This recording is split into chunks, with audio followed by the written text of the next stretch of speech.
দক্ষিণের জেলা বাগেরহাটের অন্যতম প্রধান অর্থকরী ফসল নারকেল। এই অঞ্চলে প্রায় প্রতিটি বাড়িতে দেখা মেলে গাছটির। আছে অসংখ্য বাণিজ্যিক বাগান। তবে সম্প্রতি কমে যাচ্ছে নারকেলের উৎপাদন। কৃষকরা বলছেন, জলবায়ু পরিবর্তনের প্রভাবে আগের তুলনায় ফলন নেমেছে অর্ধেকে। অন্য বছর 3000, 3500, 4000 পর্যন্ত নারকেল পাই, কিন্তু এবার আমার বোধহয় 300 থেকে 400 নারকেল। তো এখন টোটালে কোনো ফসল আমরা পাচ্ছি না। এমনকি যদি একটা ডাব খাতি হয় তাও হয়তো কিনে খেতে হবে। শুধু নারকেল নয়, উৎপাদন হ্রাস পাচ্ছে সুপারিও। উদ্যোক্তারা জানান, আগে গাছে প্রচুর পরিমাণ ফলন এলেও গেল 2-3 বছর ধরে 4 ভাগের 1 ভাগও পাচ্ছেন না তারা। উৎপাদন কমে যাওয়ায় বেড়েছে দাম।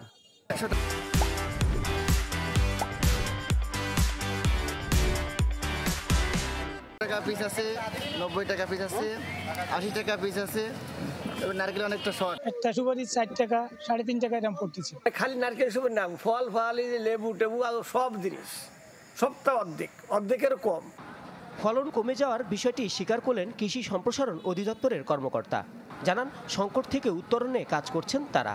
14 লাখ নারকেল গেছে আমার বাগেরহাট জেলায়, এবং একসময় খুবই কদর ছিল, কিন্তু ইদানিং এই যে রুগোস, স্পাইরিং হোয়াইট ফ্লাই এবং মাইট, এই দুইটার কারণে কিন্তু আমাদের নারকেল ফলন ব্যাপকভাবে কমে যাচ্ছে। আর সুপারিও কিন্তু আমাদের গত বছর খুব ভালো ফলন হয়েছিল, এইবার সুপারির ফলনে আমরা তারতম্য দেখতে পাচ্ছি। এইসব বিষয়ে আমাদের কিন্তু জরুরি ভিত্তিতে পদক্ষেপ নেওয়া দরকার। 2021-22 অর্থবছরে জেলায় নারকেল ও সুপারির উৎপাদন ছিল যথাক্রমে 32,000 ও 48,000 টন। 2022-23 অর্থবছরে তা নেমেছে 26 ও 32,000-এ। Desk report, channel 24।